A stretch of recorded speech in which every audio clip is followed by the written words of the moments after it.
ተወዳጅ ቻናላችን ተከታታዮች በዚህ በአዲሱ ቻናላችን ደሳስ የሚሉ ታሪኮችን የምንዳስስ ይሆናል። እናንተ ደግሞ ከወደዳችሁት ቻናላችንን ሰብስክራይብ በማድረግ ጀባ በሉልን። በዛሬው ቪዲዮአችን በኬ ድራማ እጅግ ተወዳጅ የሆነውን ክራሽ ላንዲንግ ኦን ዩ የተሰኘውን ምርጥ የፍቅር ታሪክ እንቃኛለን። የታሪካችን ዋናዋ ገጸ ባህሪ ስም ዩን ሴሪ ነው። በጣም ወጣት ብትሆንም የራሱ ብራንድ ያለው ኩባንያ ባለቤት ነች። ሴሪ የኩባንያዋን ምርቶች ለማስተዋወቅ አጋጣሚዎችን በመጠቀም ረገድ በጣም የተካነች ናት። ስለዚህም ሴሪ ከታዋቂ ሰዎች ጋር ስትቀጣጠር ሆን ብላ ፓፓራዚዎችን ፎቶ እንዲያነሱ ትፈቅዳለች። በፎቶዎቿ ውስጥ በጣም ጎልቶ የሚታየው ነገር ብዙውን ጊዜ ሴሪ ያደረገችው የጌጣጌጥ ስብስብ ነው።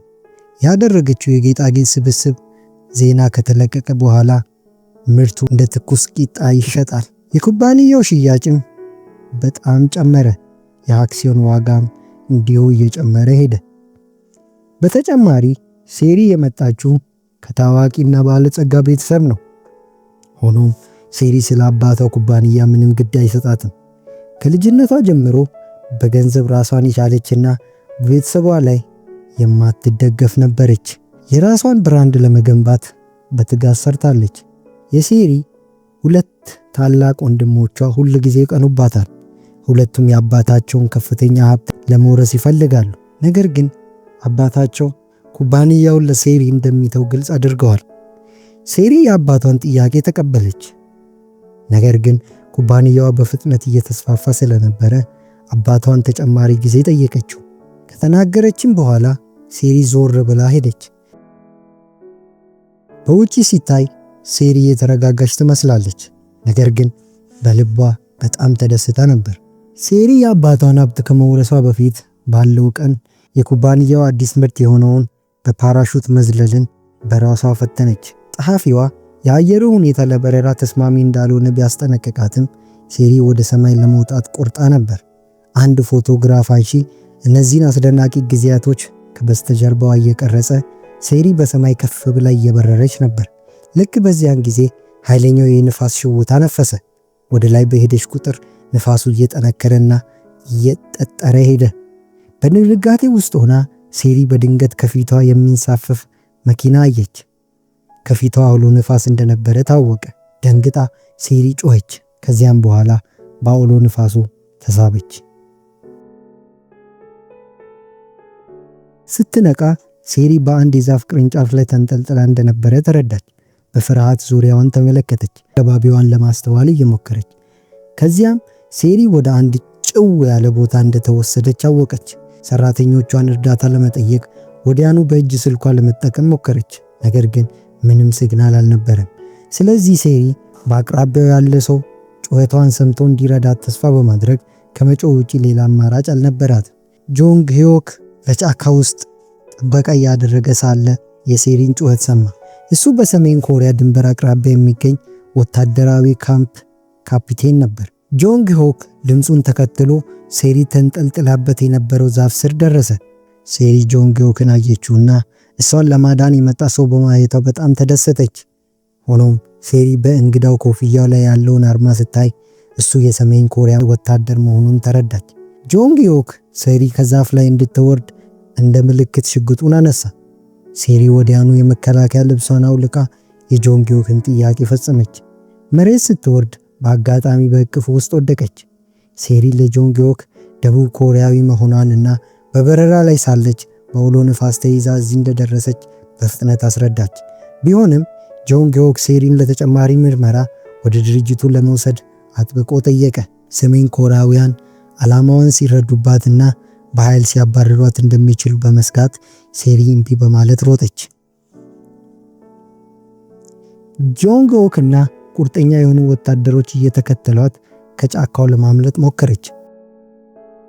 በአንድ ወቅት ሴሪ ወደ ፈንጂ ቀጠና ውስጥ ገባች። ነገር ግን በሚገርም ሁኔታ ያለምንም ጉዳት ማለፍ ቻለች።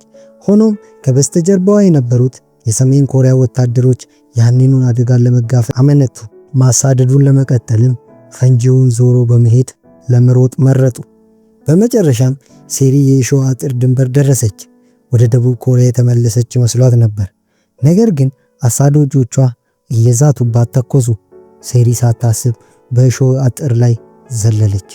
ይህም ጆንግ ሆክ የእሷን ማምለጥ ሲመለከት ሙሉ በሙሉ ተስፋ እንድትቆርጥ አደረገው። የጥበቃ ግንቡን ለሚጠብቁት የበታች ሰራተኞች ደውሎ ሴሪ እንድትመለስ በድምፅ ማጉያ እንዲጠይቁ ከማድረግ ውጪ ሌላ አማራጭ አልነበረውም። ነገር ግን በጥበቃ ቦታ ላይ የነበሩት ወታደሮች ዊንተር ሶናታ የተሰኘውን ታዋቂ የኮሪያ ድራማ በማየት ተጠምዶ ነበር። እሱ ሴሪን ጨርሶ አያውቃትም። ሴሪ በደስታ ወደ አንድ የሸንኮራ አገዳ መስክ ሮጠች። በስራ ላይ መሆን የነበረበት ትንሹ ወታደር በምትኩ እናቱ የላከችለትን ደብዳቤ ለማንበብ በአንድ ጥግ ተደብቆ ነበር። እሱ ሴሪ ስታመልጥ ጨርሶ አላስተዋለም። ወደ ጫካው ከሮጠች በኋላ ሴሪ ጉዳት ደረሰባትና በመጨረሻም መንገዱ ስለጠፋባት ፍጥነቷን ቀነሰች። መውጫ መንገዱን ለማግኘት በዛፎች ላይ ምልክት ማድረግ ጀመረች። ጆንግ ሆክ ዩን ሴሪ ያለችበትን ሁኔታ ለማግኘት ከቡድኑ ጋር ጠንካራ ፍለጋ አደረገ። ከደህንነት መመሪያው ማንም ሰው የሴሪን መገኘት ካወቀ ውጤቱ የማይገመት ይሆናልና ሁሉም የተሳተፉበት ከባድ ቅጣት ይጠብቃቸዋል። በፍለጋ ወቅት ቡድኑ ሴሪ ጥላ የሄደችውን ልብሶች አገኙ። መንገዱን ተከትለው ፍለጋቸውን ቀጠሉና በመጨረሻም ሴሪ በዛፎች ላይ መንገድ ለማሳየት የተጠቀመችባቸው ምልክቶች አዩ። ሴሪ ቀኑን ሙሉ ሮጣ በመጨረሻ ነዋሪዎቹ እርስ በርሳቸው ጓድ ብሎ በሚጠራሩበት ትንሽ መንደር ደረሰች። የአንደኛ ደረጃ ተማሪዎች ወደ ትምህርት ቤት በሰልፍ ይሄዳሉ። በመንደሩ በላይ ላይ የህዝብ ገነት የሚል ትልቅ ምልክት ተንጠልጥሏል። ልክ በዚያን ጊዜ የደህንነት መምሪያው የማንቦክ መኪና አለፈ። ሴሪ ልትጋፈጥ ስትል ጆንግ ሆክ አግኝቶ በፍጥነት ወደ አንዲት አቅራቢያ ወዳለች ትንሽ ቤት አስገባት። በዚያን ጊዜ የመንገዱ መብራቶች የሴሪን ፊት አበሩት።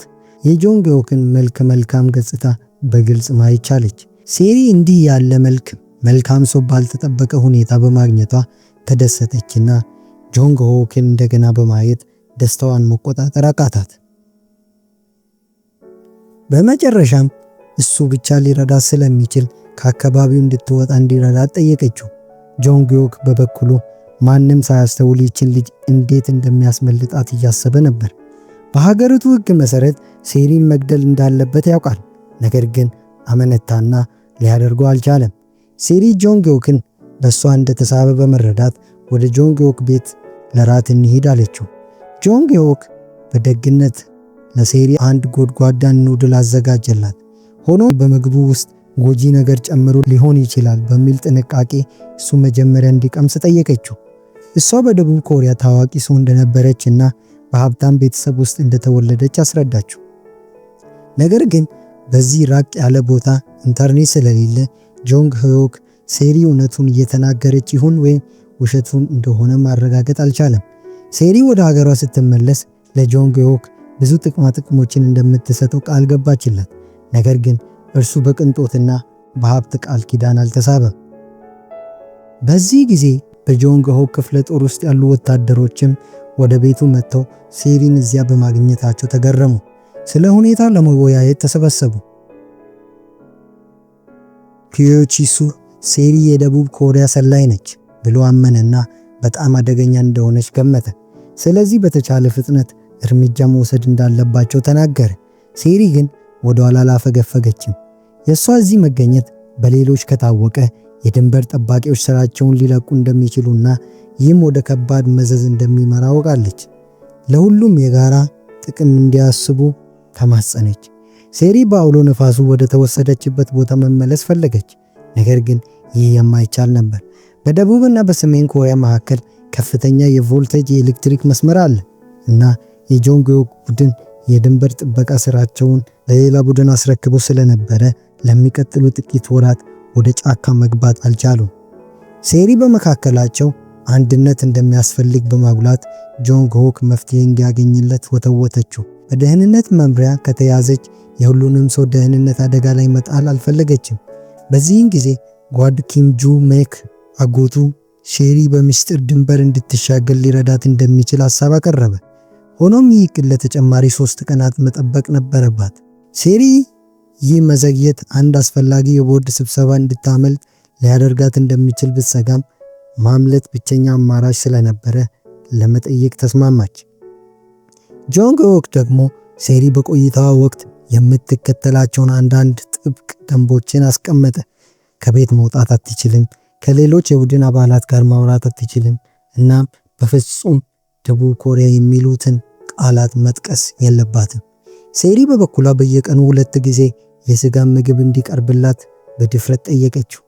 ብዙም ሳይቆይ ጆንግ ሆዮክ ወደ ክፍለ ጦሩ መመለስ ነበረበት። አደጋ በሚያጋጥምበት ጊዜ እንዴት እንደምታገኘው ለሴሪ የመደበኛ ስልክ አጠቃቀም አሳያት።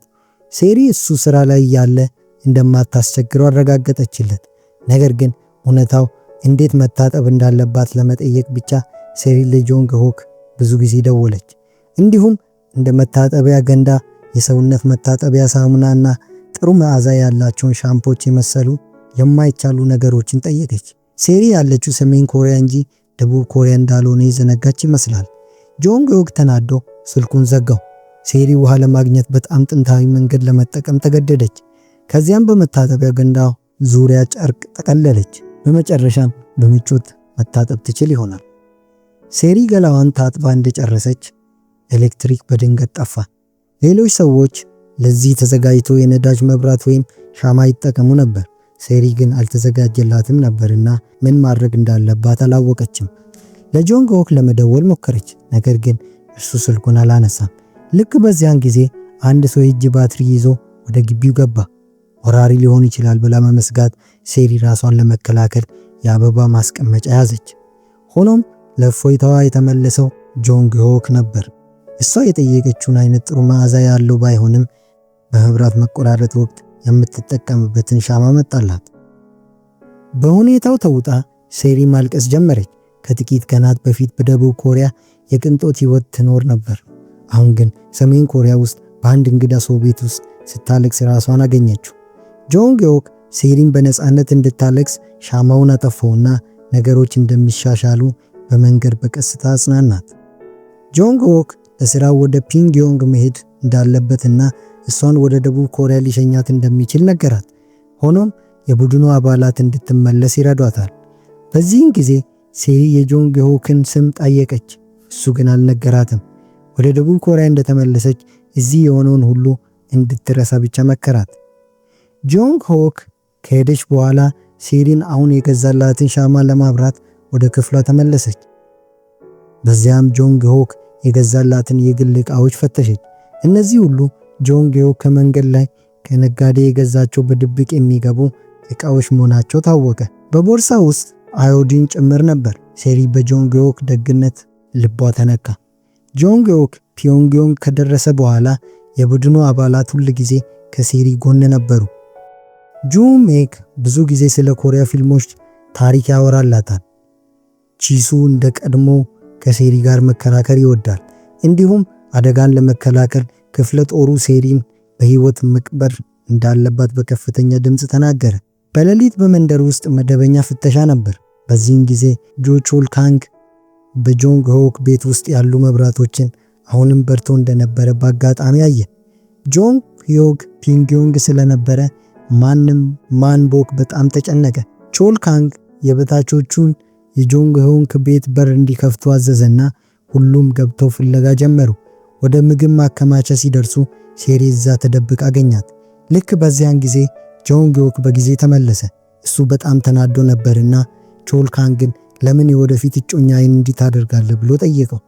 ጆንግ ሆክ ሴሪ እጮኛዋ ነች ቢልም ቾል ካንግ አሁንም ማንነቷን ማረጋገጥ ፈለገ። ሴሪ መታወቂያዋንና የጉዞ ፈቃዷን እንድታሳይ ጠየቃት። ጆንግ ሆክ ሴሪ በደቡብ ኮሪያ ያለ የሰሜን ኮሪያ የስለላ ቡድን ዩኒት 11 አባል እንደሆነች በቀጥታ ተናገረ። በሌላ አነጋገር በማዕከላዊ ፓርቲ የምትመራ ሰላይ ነች አለ። ሴሪ በጆንግ ሆክ ላይ በመደገፍ ምንም እንደማታውቅ ሚስት ሆና ተወነች። ሁሉም ሰው ከተበተኑ በኋላ ጆንግ ሆክ የሴሪን ጭንቅላት ገፋ አደረገው። እንዲህ ብሎ ለመዋሸት እንደተገደደ አስረዳ። ያም ሆነ ይህ ሴሪ በ2 ቀናት ውስጥ ትሄዳለች። በመንደሩ ውስጥ ያሉ ሴቶች ሴሪ የጆንግ ሆክ እጮኛ መሆኗን ሲሰሙ ወሬ ለማውራት መጡ። አንዳንዶቹ ጆንግ ሆክ ለሴሪ ምን አይነት ስሜት ያለው እንደሚመስል ከበስተጀርባ ያንሾካሹካሉ። ሴሪ እነዚህ አስተያየቶች ስትሰማ ትንሽ ደስ አላላትም። እንደሱ ያሉ ኩሩ ሰው እንዲህ ያሉ ነገሮችን በቀላሉ መቀበል አይችልም። ከሄደች በኋላ እሷ ጥላው እንደሄደች ለሁሉም እንዲናገር ጆንግዮክን ጠየቀችው። ባህሪያቸው ስለማይገጥም እንደተለያዩ እንዲናገር አዘዘችው። በተጨማሪም ለሚቀጥሉ 6 ወራት ጆንግዮክ የሴት ጓደኛ እንዳይዝ ከለከለችው። በሌሊት የሴሪ አይኗ ማረፍ አልቻለም። ሁለቱም ሌሊቶች በሙሉ ተነጋገሩ። ጆንግዮክ የሙዚቃ ትምህርት ቤት ተማሪ እንደነበረ ታወቀ። በማግስቱ ጠዋት መንደርተኞቹ በጆንግዮክ ቤት ፊት ለፊት ተሰበሰቡ። ሴሪ ሁሉም ሰው ውበቷን እንዲያደንቅላት የጆንግዮክ ጋር ለእግር ጉዞ እንዲወጡ ሐሳብ አቀረበች። በዚህን ጊዜ እዚህ ሀገር ውስጥ አርቲስቶች ወይም የውጭ ዜጎች ብቻ ጸጉራቸውን ስለሚለቁ ጆንግዮክ የሴሪን ጸጉር እንድታስር ረዳት። ከዚያም ሴሪ ጆንግዮክን እስከ በሩ ሸኘችው። ፍቅር ለማሳየት ጭንቅላቷን እንዲያሻት በምስጢር ጠየቀችው። እንዲሁም ደህና ሁን በማለት እጇን ማወዛወዝ ነበረባት። ያም ሆነ ይህ ሁሉም ፊት ለሱ ያላትን ስሜት መግለጽ ነበረባት።